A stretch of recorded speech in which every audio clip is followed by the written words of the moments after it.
Bueno, mira, se dice que los impuestos son una medicina amarga, no solo para el que los paga, sino también para el que los pone, porque generan impopularidad. ¿Qué tan amarga ha sido la medicina para este gobierno? Yo no lo vería en términos de amargo, particularmente, lo veo en términos de necesario. Yo quiero a mi país y yo no quiero ver a mi país, o no quería en este momento, igual que ahora, verlo sumido en una crisis económica. Entonces creo que había que hacer lo necesario para tener, para tenerla, para evitar una crisis económica. Y eso fue lo que hicimos, lo necesario para evitar la crisis económica. Podría calificarse de amargo, bueno, difícil también, pero era necesario y había sido postergado.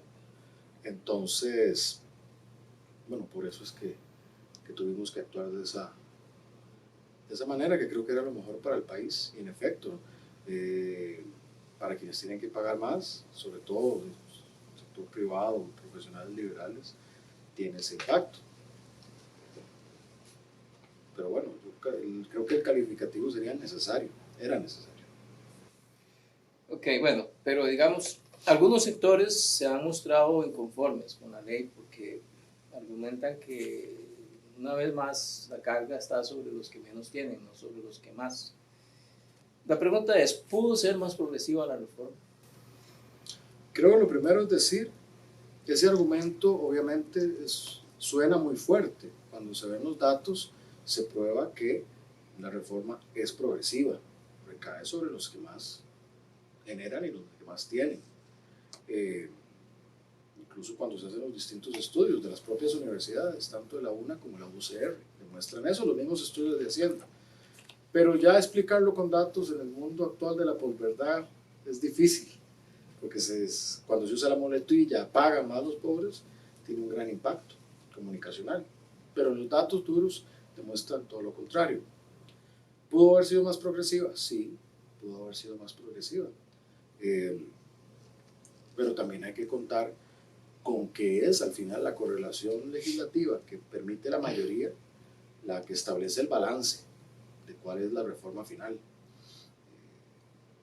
Hay que entenderlo en eso, un gobierno que tiene que construir esa mayoría en un escenario de que es necesario pasarlo y también considerando que la Asamblea Legislativa es constituida por el voto popular. O sea, en cierta forma, esa configuración legislativa que decidió el pueblo, a la larga es la que decidió la dosis de progresividad de la reforma. Yo llevé adelante lo que dije en campaña que tenía que hacer, porque tenía que hacerlo. Creo que hay que verlo en esa dimensión.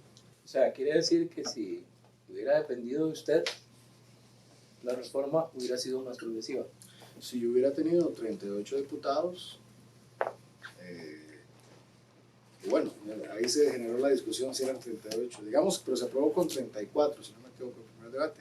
Si hubiera tenido los 34 diputados, probablemente hubiera alcanzado otras metas que allí no se plantearon. Esto no es el final de la discusión. Siempre la historia demuestra que progresivamente se van haciendo o ajustando cosas una vez que se van viendo impactos. Lo importante era avanzar en ese momento con algo que se había pospuesto por décadas. Yo decidí hacer eso. Yo entré a competir para ser presidente a sabiendas que tenía que hacer eso. No llegué y me pegué la sorpresa, ¿no? Yo lo sabía. Bien. Un poco relacionado con lo anterior. He escuchado mucho, hemos escuchado en redes sociales, en medios de comunicación, de parte de actores políticos, observaciones en el sentido de que, digamos, el grupo social cristiano en el gabinete tiene un peso muy importante y que eso le da a su gobierno un sesgo un tanto más neoliberal de lo que la gente esperaba. ¿Cómo respondería usted a esa observación? A ver, yo respondería así. Yo me vi enfrentado a la situación que me tocó vivir, esta de necesidad de una reforma. Pero yo pondría varias cosas en la balanza. Una tiene que ver con hoy el Estado Social de Derecho existe y se prolonga al futuro, gracias a lo que hicimos. Y se prolonga al futuro sin haber comprometido sus instituciones. Es decir, no generamos despidos masivos, no generamos cierre de instituciones o venta de instituciones.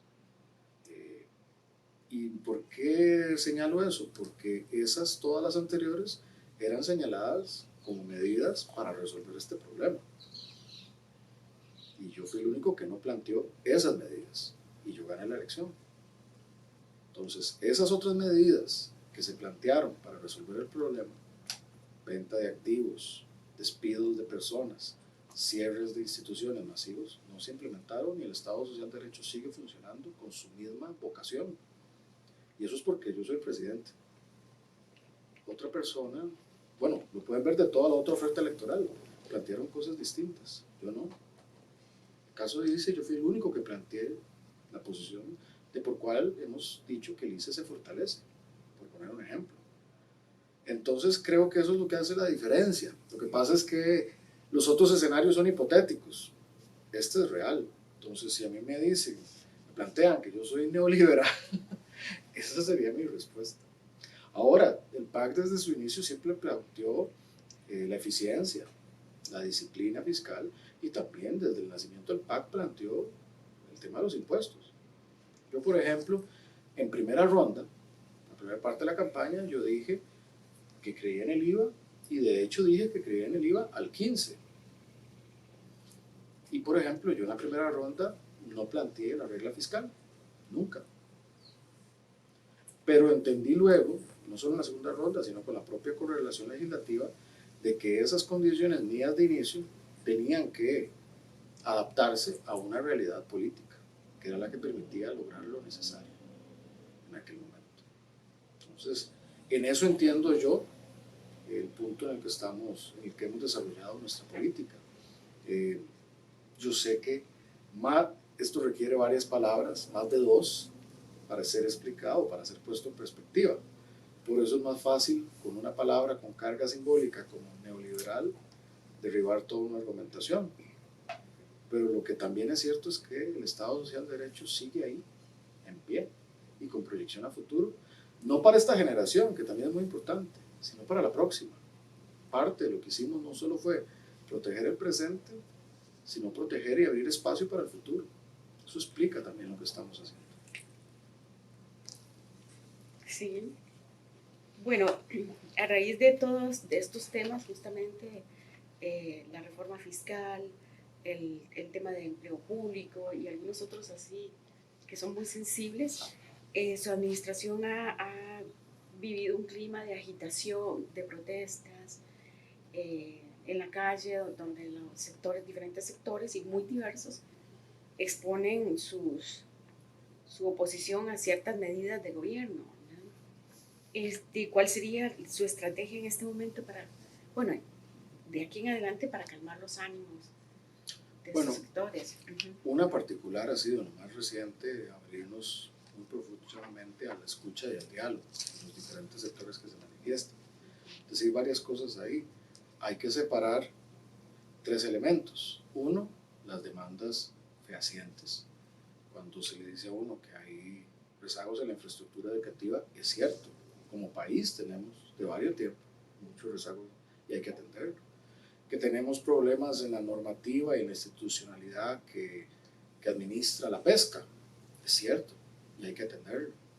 Y así con diversos temas. Hay otros temas que surgen, sobre todo los más poderosos, que están basados en temas falsos, información falsa o sobredimensionada. El tema de que vamos a implementar baterías de baños donde hombres y mujeres, niños y niñas van a estar en un mismo espacio. Eso es un tema falso, pero que se posicionó como real y derivó que mucha gente protestara. Entonces esa es una segunda categoría. Cosas falsas que empujan a mucha gente a canalizar insatisfacción. Insatisfacción válida, digo yo, por una sociedad que sí, que necesitamos generar más empleo, estamos recogiendo mucho la exclusión que generamos en los últimos 40 años, principalmente la exclusión educativa. y de oportunidades. Hoy muchas personas no están logrando generar oportunidades de ingreso porque transicionamos a ser una economía en la que se incorpora mejor quien más educación ha adquirido, más destreza. Entonces dejamos mucha gente atrás en las últimas décadas. Eso lo estamos sufriendo ahora.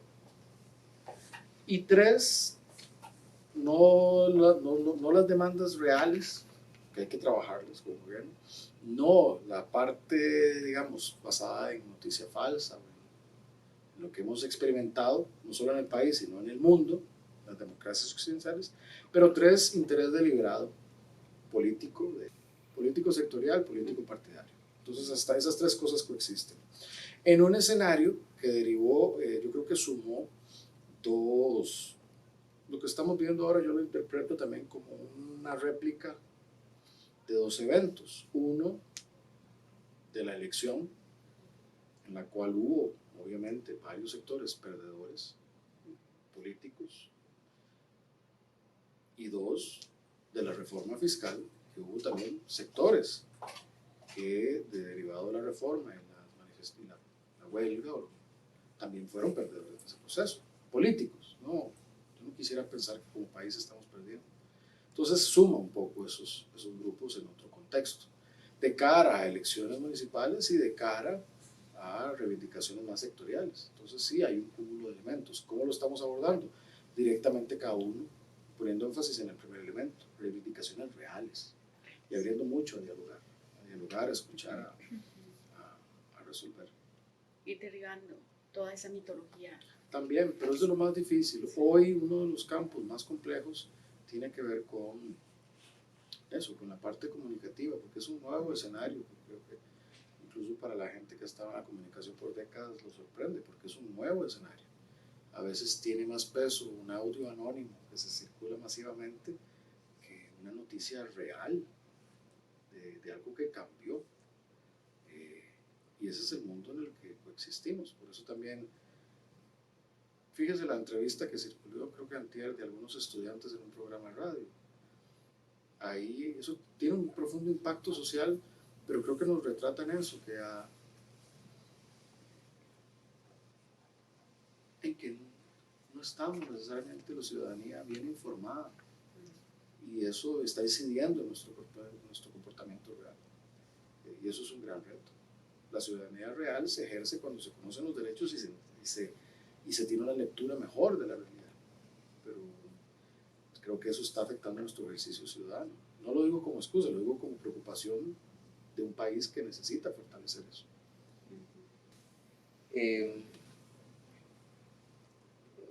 Bueno, esto está relacionado, ¿no? Sí, claro.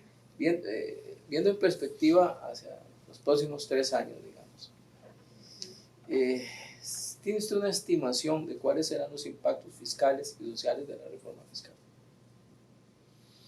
Ahora, en lo inmediato, la proyección económica, macroeconómica, nos da estabilidad, es lo principal. Estabilidad económica que deriva en algún grado de estabilidad social. Yo no quisiera imaginar lo que sería el escenario que tenemos hoy de protesta y conflictividad y insatisfacción sumado a una crisis económica. Hoy no tenemos una crisis económica, pero sí tenemos malestar social que hay que trabajar y mejorar. La estabilidad es una condición. Necesitamos trabajar fuertemente la paz social y el diálogo. Pero sí tenemos las condiciones para crecer mucho más, y tenemos que distribuir ese crecimiento para generar bienestar. Ese es nuestro gran reto. Nuestra proyección económica es de estabilidad, pero empieza el país a mejorar ya por lo menos presupuestariamente y en materia de su déficit en el proceso de unos años. Esto, lo que se acumuló en 30 años, lo vamos a resolver en 2 o en 3. Por ejemplo, yo viendo el presupuesto del otro año, del 2020, hay 2.000 billones de colones del presupuesto, un componente enorme, 2.000 billones, que son pago de deuda e intereses. O sea, nosotros hoy estamos pagando lo que hace décadas gastamos. Hoy lo estamos pagando. Otra parte grande de nuestro componente son los salarios públicos y una parte muy pequeña es lo que hacemos en inversión. Entonces, claro, cuando uno ve eso, yo lo pongo a la analogía, es como que heredamos el negocio familiar en tercera generación y cuando uno le da el negocio, lo que uno se da cuenta es que le heredaron una gran deuda y una máquina, y un negocio que no está produciendo lo que podría producir. ¿Qué es lo que toca hacer? Bueno, arreglar la deuda, tomar decisiones para que el negocio pueda vivir por muchos años más y mejorar. Entonces, económicamente va a haber una mejora, derivado mucho de la estabilidad que nos da. Socialmente habrá impactos, pero son atenuados. Y dependerá mucho de lo que logremos hacer en crecimiento económico y generación de empleo. Que hoy, irónicamente, las condiciones están, pero lo que se necesita construir es un intangible muy valioso que es la confianza. Mucha gente está deteniendo la inversión o el consumo porque hay un grado de incertidumbre. Yo espero que logremos poco a poco disipar eso, ¿no? Pero una vez eso disipado, Costa Rica tiene una estabilidad que no tiene otro país en la región, casi ninguno tiene una estabilidad como la nuestra. Entonces podemos crecer mucho, pero tenemos que lograr aprovechar eso como país. Pero en la medida de que nuestro objetivo no sea crecer y generar bienestar, sino otros intereses más particulares, pues va a ser complicado, pero contra eso lucharemos. Entonces yo esperaría que logremos, sobre todo en el próximo año y el siguiente, una mayor estabilidad y un mayor prospecto de crecimiento. Y hacia eso es a lo que nos encaminamos. Usted ya ha adelantado algo sobre este tema, pero quisiéramos como reafirmar un poco el asunto. Se ha abierto una serie de diálogos sectoriales con sectores que pueden ser más difíciles o más fáciles de convencer o de llegar a acuerdos, ¿verdad? Pero hay algunos que son realmente difíciles y entonces ahí el diálogo necesariamente tiene que conducir a ceder algunas cosas, las dos partes. Es más, hay algunos grupos que probablemente no quieran ceder nada. Pero bueno, la pregunta es un poco, ¿qué tan elástica es la situación, no solo fiscal, sino además política, para hacer concesiones? Y a raíz de esa duda que nos surgió otra, porque ha habido mucha gente que se pregunta por qué se tuvo que ir el ministro de Educación. Y nadie tiene muy claro por qué se fue. Si es que lo despidieron, o fue que renunció, o fue que se vio que era indispensable, no sé, pero mucha gente considera que era uno de los mejores ministros de este gobierno y que fue sacrificado, digamos, tal vez un poco prematuramente. Mi síntesis es que don Edgar, que es una gran persona, un gran ser humano, presentó la renuncia dado que su espacio político se agotó en diversos campos, diría yo. Tal vez la manifestación concreta fehaciente sea la que es difusa, pero creo que en diferentes campos se dio esa manifestación de la renuncia. En temas de diálogo hay varias cosas.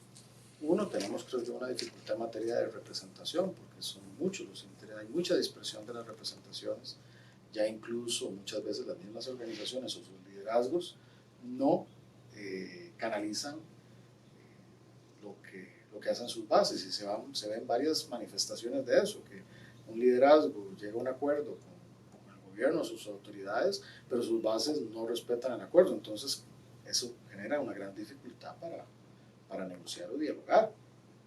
Entonces hay un tema de la representatividad.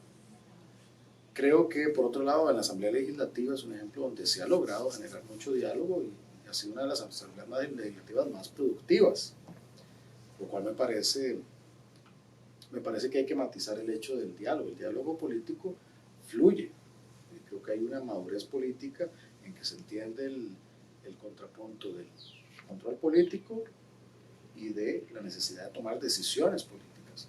Creo que otra de las reformas de gran calado último año tiene que ver con la reforma del reglamento legislativo, porque eso ha permitido, yo constantemente estoy firmando un cúmulo de leyes que no son menores, son importantes.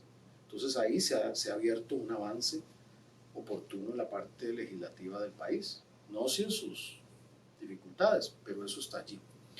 Pero creo que además en el tema del diálogo y el país, nuestra discusión está muy corporativizada, es decir, es la discusión del gobierno en representación de los intereses del país agregados con sectores relativos de un grupo de presión que puede más o menos llevar adelante su reivindicación concreta. Entonces hay mucho, el diálogo y la negociación está muy corporativizada y depende mucho de las fuerzas relativas de los grupos de presión.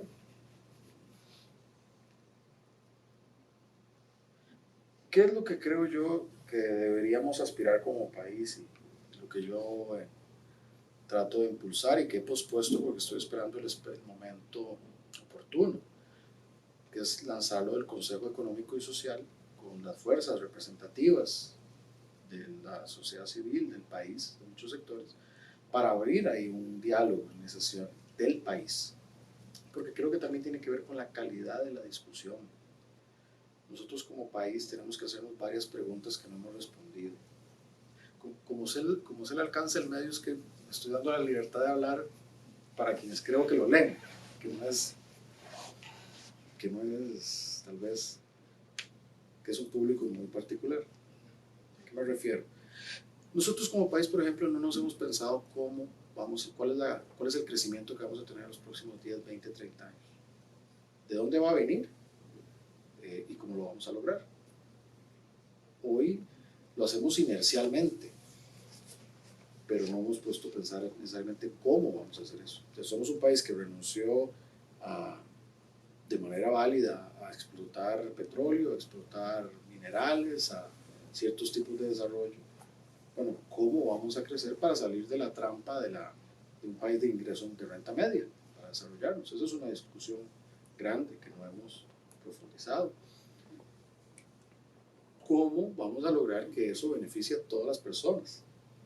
Hoy nosotros vemos un sector de nuestra economía que va rapidísimo, genera un montón de empleo, genera riqueza, y otro sector de la economía que está decreciendo o estancada. Eso es lo que nos está generando la desigualdad.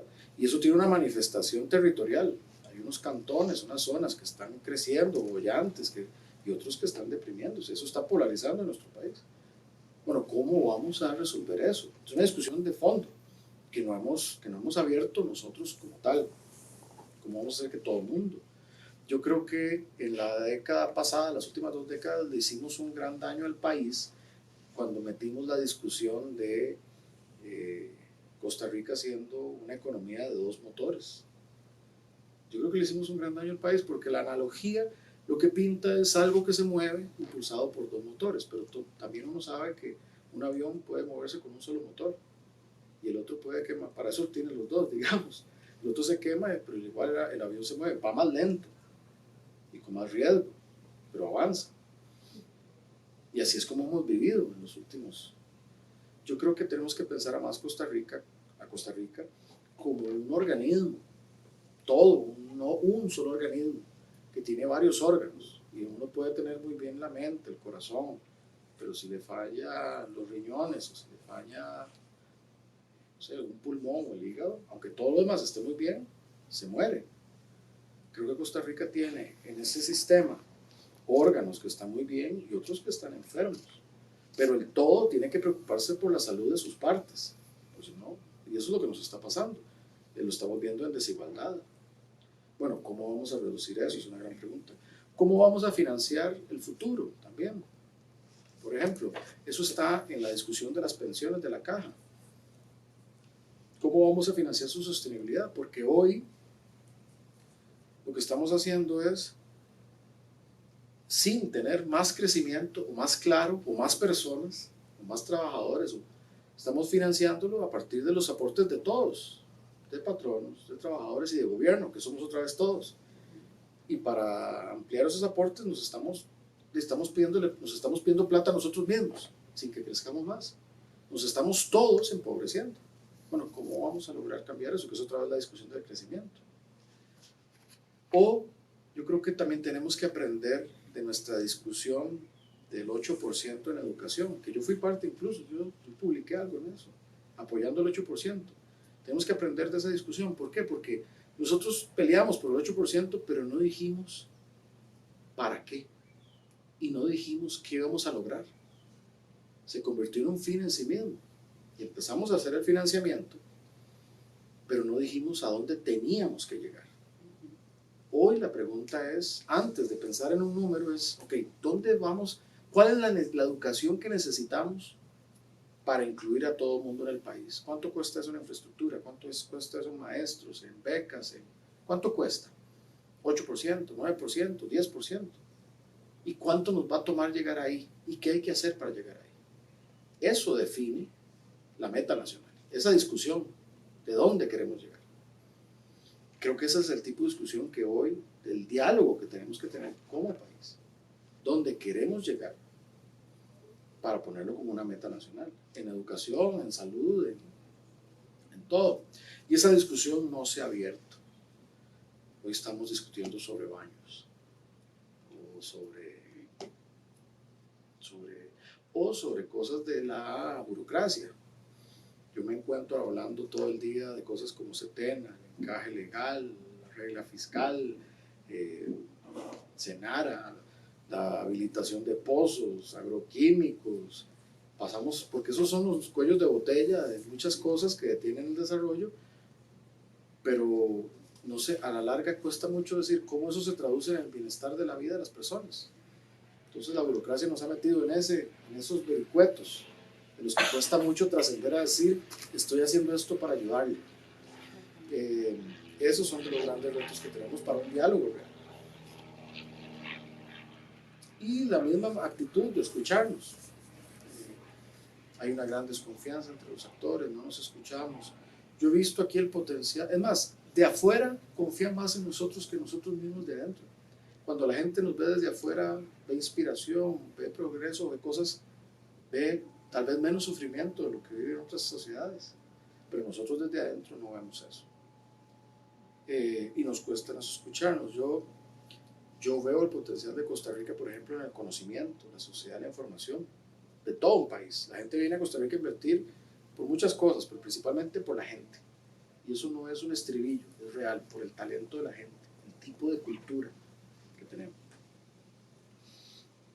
Pero hay veces que yo digo, si nosotros pegamos a las universidades con nuestro sector privado y la innovación nacional e internacional que tenemos, nadie nos puede detener. Nosotros tenemos desde el laboratorio de plasma, en Costa Rica se hicieron los ensayos para el desarrollo de la vacuna contra el papiloma humano, tenemos también investigadores, deportistas, tenemos el principal clúster de dispositivos médicos de América en general, tenemos todo eso, pero hay veces pero no es nuestro,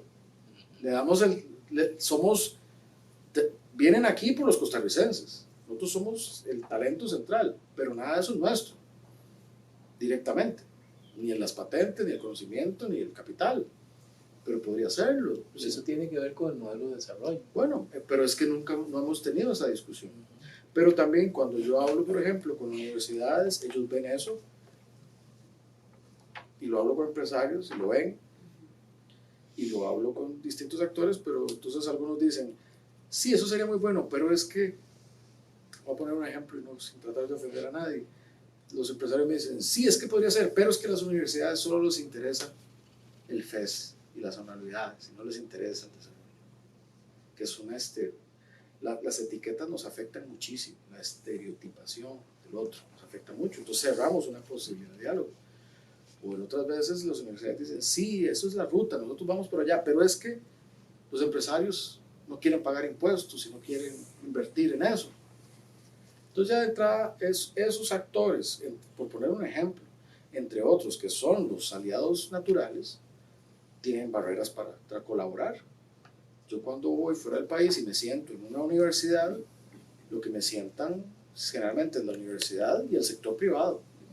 para ver qué nueva innovación, qué cosas podemos hacer para generar beneficios a la sociedad, a las personas y a la economía. Y esa barrera no existe. Nosotros mentalmente, en muchas cosas estamos avanzados, pero paradigmáticamente nosotros no hemos salido de la década del 80. Ideológicamente no hemos superado. Ideológicamente el muro de Berlín sigue ahí, en Costa Rica. No lo hemos derribado.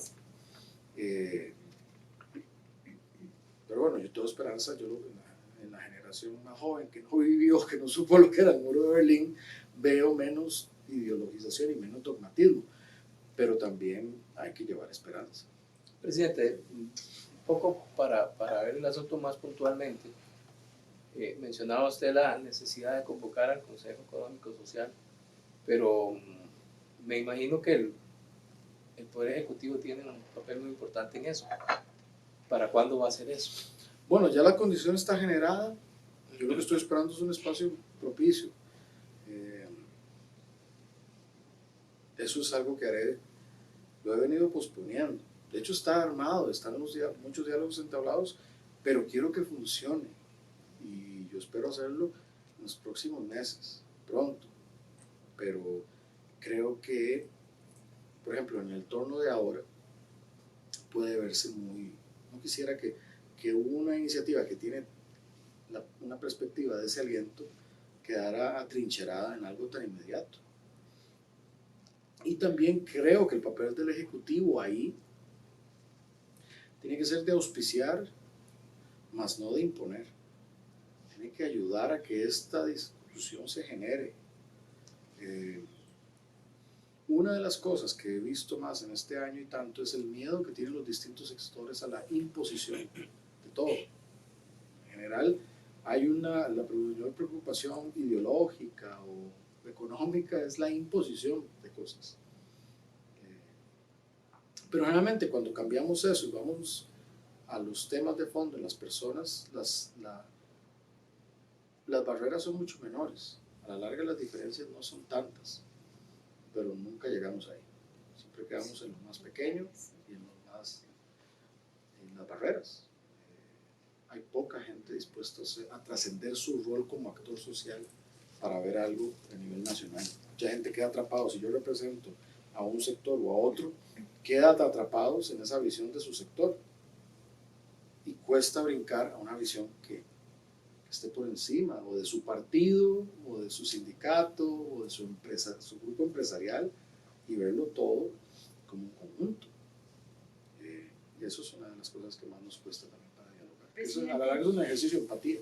Claro, y en este contexto, el proyecto o los proyectos de los distintos partidos políticos se convierten también en un actor, digamos, tras bambalinas, que también está haciendo su juego, sobre todo en estos meses preelectorales, porque vienen las municipales muy pronto. Yo creo que todos los partidos están metidos en un dilema entre el ser y el deber ser, porque a la larga un partido en su naturaleza está en eso, tener una propuesta electoral y ganar una elección para gobernar. Entonces ahí hay una motivación muy fuerte, pero es gobernar para algo, para un proyecto, un bienestar. Entonces creo que todos los partidos, casi todos, han entrado en esa dualidad interna. Y yo lo veo en relación con nosotros como gobierno. Pues somos un gobierno que tenemos una fracción legislativa la más pequeña en la historia de un gobierno, 10 diputados de 57. Nosotros necesitamos de los apoyos de otros para llevar adelante nuestras iniciativas. Entonces yo lo veo en todos los partidos como interlocutores. Hay actores que entienden la necesidad de ayudar por un bien superior, que es Costa Rica, pero que temen muchas veces que ayudar menoscabe el objetivo de ganar. Entonces ahí es una disyuntiva. O yo dentro de mi partido busco cómo ayudar y lo hago sin perder mis perspectivas futuras de ganar una elección, o cómo me enfoco nada más en ganar una elección. Y eso es lo que nosotros con lo que interactuamos como gobierno. Es un buen ejercicio porque también se ve quién es quién. Yo opto por, y me decanto más por quienes quieren a Costa Rica más que a su propia aspiración, e incluso ven en querer a Costa Rica y que el país avance la forma de lograr una aspiración de gobernar. Eso me parece legítimo. Y sí, no veo con buenos ojos cuando la única intención en el accionar político es mi expectativa de ganar, sin importar nada más. Porque a la larga incluso yo pienso, y lo he vivido siendo yo presidente que vino del Partido de Acción Ciudadana, cuando uno está en gobierno, la historia cuenta, y lo que uno hizo como oposición cuenta, y que lo diga yo. A mí que me han hecho revisitar los 18 años de historia del PAC anterior a mi llegada a la presidencia. Yo digamos que fui líder de mi partido, fui meses. He sido más presidente que líder de mi partido, porque yo empecé a ser líder de mi partido cuando gané la convención, y eso fue en julio del 2017, y yo ya era presidente en mayo del 2018. Pero toda la historia de mi partido es una carga que yo llevo a la hora de interactuar con otros actores. Entonces, quien aspire a gobernar no puede pensar que las acciones de hoy no le van a restar o a sumar en el futuro. Porque además yo no visualizo un Congreso o no visualizo en el corto plazo una reconfiguración del multipartidismo que tenemos. Todos necesitamos de todos. Aquí la clave está en colaborar, creo yo, y de decir cuando no estamos de acuerdo claramente. Y eso es lo que le sirve al país. Pasamos al tema ambiental, donde también hay dos pesos y contrapesos en la balanza. ¿Cómo valora usted los avances que han tenido en el tema del cambio de modelo energético, el impulso al transporte público, la huella neutral, de carbono neutral y el cambio climático, por un lado, ¿verdad? Y por otro lado, pues también queremos hablar sobre las denuncias, por ejemplo, algunas bastante duras, como es el uso de agroquímicos y los efectos que tienen en las poblaciones, en las fuentes de agua, en el suelo. Pero empecemos por los avances ¿cómo los valora en esta agenda, que yo creo que es una agenda muy importante? Bueno, hemos puesto una agenda muy ambiciosa en materia de cambio climático, que es el plan de descarbonización, que tiene que ver con una transformación productiva a la larga. Y cómo proyectarnos en el futuro para no solo ser sostenibles, sino para también crecer. Ese es lo que hizo Costa Rica exitoso, por ejemplo, cuando impulsó el modelo ecoturístico. Aumentó la conservación, pero aumentó también el turismo y generó bienestar doblemente. Esa fue nuestra fórmula. Igual que cuando se abolió el ejército, se redujo el gasto militar, pero se aumentó otro tipo de gasto social y se tuvo doble ganancia. Entonces, ¿qué es la ganancia hoy? Eliminar paulatinamente el uso de combustibles fósiles, usar energía limpia que nosotros producimos, ser más baratos y ser más competitivos y proyectar a un país en el futuro. Eso es lo que es el doble ganar, incluso el triple ganar.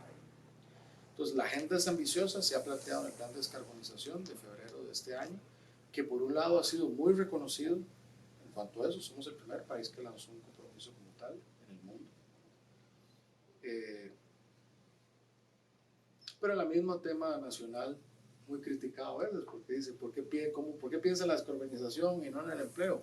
Como si fueran cosas distintas a veces. O ¿por qué piensa en el cambio climático y no en la pobreza? Cuando muchos de los desplazamientos migratorios es las afectaciones climáticas en el campo que hacen que la gente migre. Entonces, creo que parte de esas simplificaciones son las que nos afectan en esto. El plan de descarbonización es un tema también de crecimiento y bienestar. Avanza muy bien en temas como los diseños y construcción de los 2 trenes eléctricos, tanto de carga como el metropolitano, el avance en la sectorización que tiene que ocurrir en el 2021 ahí hay avances importantes, por ejemplo, en tener seguridad jurídica de los contratos existentes, que eso se ha avanzado. ¿Para qué? Para que en el 2021 podamos generar las nuevas condiciones de los nuevos contratos de transporte para reorganizar los sectores, sectorización. Entonces la parte de movilidad, de electrificación del transporte ha ido avanzando positivamente.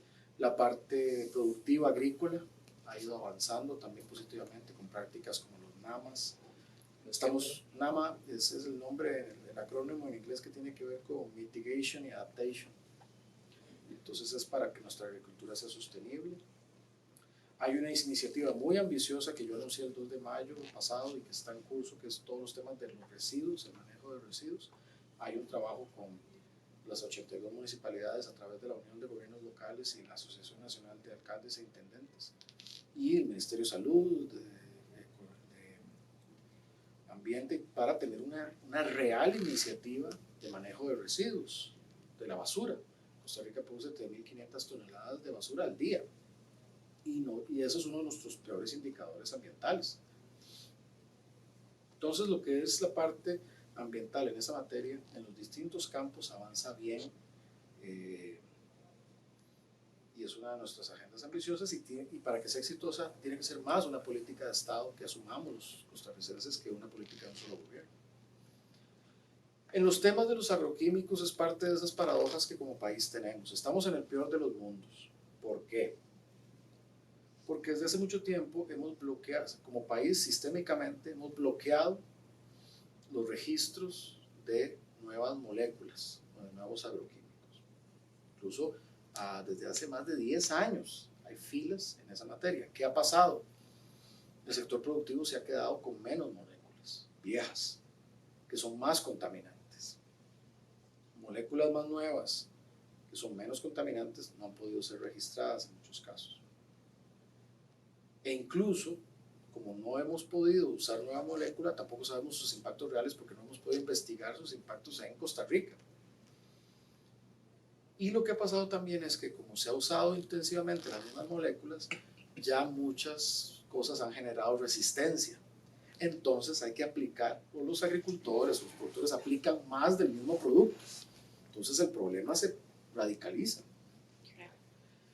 Entonces estamos en el peor de los mundos porque ni registramos nuevas moléculas que pueden ser o más limpias, más saludables o más baratas. Entonces perdemos competitividad y afectamos la salud y afectamos el medio ambiente y la economía. Cuando podríamos generar esquemas para tener nuevas moléculas, investigarlas en campo, reducir aplicación de agroquímicos, reducir plagas, reducir costos y mejorar el impacto en el medio ambiente y en la salud de las personas. Entonces, hacia eso es a lo que he pedido que vayamos. Pero hemos entrado en un, como dicen en boxeo, un clinch tanto burocrático como ideológico muchas veces, del que yo aspiro que salgamos. Y será polémico, siempre, porque en el tema ambiental lo mejor es que todos estén disconformes, pero que se avance. ¿Y qué es que todos estén disconformes? El sector productivo siempre va a querer ir más allá en cuanto a poder producir más barato, más rápido. Y el sector ambiental siempre va a decir que es peligroso, nocivo, devastador. Y uno tiene que estar en un punto intermedio donde permita la producción, pero se permita la sostenibilidad. Eso es lo que, otra vez, una visión sistémica es la que tenemos que llegar. Muchas personas la entienden. Es un cambio que tenemos que ir haciendo. Otras personas permanecen en los polos. Necesitamos un punto intermedio. Eso y tal vez allí haga falta aclarar de parte del gobierno una propuesta que se conozca ampliamente. Hay una propuesta que se está planteando a partir también de los fallos de la Sala Constitucional. ¿Para qué? Para que la Sala Constitucional propone que debe ser el servicio fitosanitario el que tenga la materia de registros. Lo que estamos proponiendo es que esté allí la materia de registros, pero con la participación del Ministerio de Salud y el Ministerio de Ambiente. Quien tiene la competencia de registrar es fitosanitario, pero queremos que participen ambas. Y ambas en campo pueden determinar los impactos también en caso, y si los hay nocivos, en caso para hacer la eliminación. Pero que entremos en una mayor regulación, no solo del registro, hay que separar registro de su ejecución en campo, porque también hay que tutelar ambos.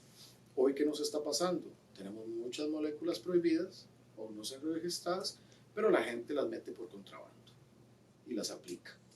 Y hay moléculas registradas legalmente, pero que la gente las aplica mal en campo, sobreaplica o no con las especificaciones. Todo eso tiene que entrar en una mayor regulación, y eso es lo que se está trabajando actualmente con los temas de agroquímicos para proteger el ambiente y para hacer la economía, nuestra agricultura más competitiva. Es para lograr otra vez ganar. Pero sí, esos debates o se burocratizan terriblemente o se ideologizan y polarizan terriblemente. Entonces el gran reto es cómo lograr el balance. Escuchándolo a usted, me doy cuenta que hay muy pocas cosas que salen al debate público de su visión de los problemas. Y entonces, La pregunta es, ¿cuál es el debate público? No, esa es la pregunta, ¿cuál es el debate público? Bueno, yo lo que siento, bueno, mucha gente lo siente también, es que el gobierno tiene una estrategia muy efectiva de comunicación, a pesar de que el presidente es un comunicador, ¿verdad? Y eso, por ejemplo, en redes sociales es espantoso, ¿verdad? El nivel de la discusión es casi como absurdo, ¿verdad? Y uno siente que hay, digamos, sí hay una comunicación institucional que sí llega, pero no tiene la misma eficiencia que tienen, por ejemplo, los opositores a la hora de bombardear. Entonces, ¿cuál es la estrategia? ¿O está usted conforme? Sería tal vez la pregunta, con la estrategia de comunicación. No estoy conforme y sé que eso es una de las debilidades y se trabaja para mejorarlo. Y se trabaja de buena fe en la acción política y también buscando la creación comunicativa de mejor. Creo que también tiene que ver mucho con el contexto y el entorno en que se puede hacer una comunicación desde un gobierno. Es como cuando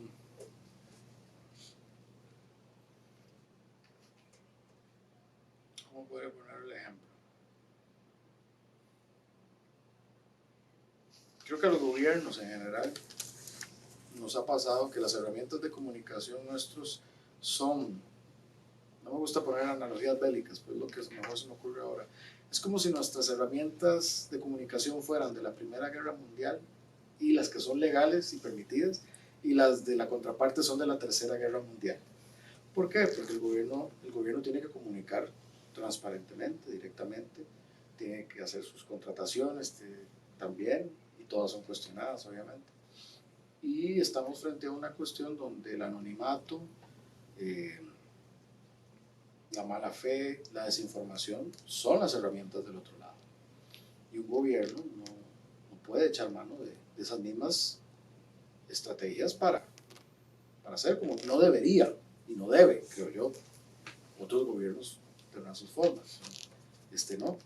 Entonces hay que buscar cuáles son las nuevas herramientas ciudadanas reales para operar comunicativamente en el entorno de hoy. Yo lo veo también mucho cuando la diferencia que hay entre las personas que no me conocen antes de hablarme, antes de conocerme y después de conocerme. Porque cuando hoy una persona que no me conoce, que ha sido expuesto a todo eso, llega a hablarme, llega con una serie de prejuicios, fantasmas, conceptualizaciones, y después de que conversamos, mucha gente sale muy, no sé, vio quién es realmente, en este caso el presidente, y qué es realmente lo que está haciendo. Pero hay todo un bagaje simbólico, de ideas preconcebidas que se carga ahí, que tienen una consecuencia en la realidad. Ahora, uno quisiera, pero yo quisiera hablar con los 5 millones de costarricenses así, poder dedicarles casi que a todos una hora, y también, incluso, no solo es de eso, sino también tener su escucha, y yo tener la escucha de la gente, que es lo que uno procura. Es materialmente imposible y uno procura tener el mayor espacio para poder dirigirse a la gente, pero sabemos que la comunicación es de espacios reducidos, de citas, de contextos, de intereses. Pero bueno, parte de nuestro gran esfuerzo, nuestra gran lucha será en los próximos, en el futuro y el presente inmediato, el lograr que la nuestra acción política sea también acción comunicativa efectiva.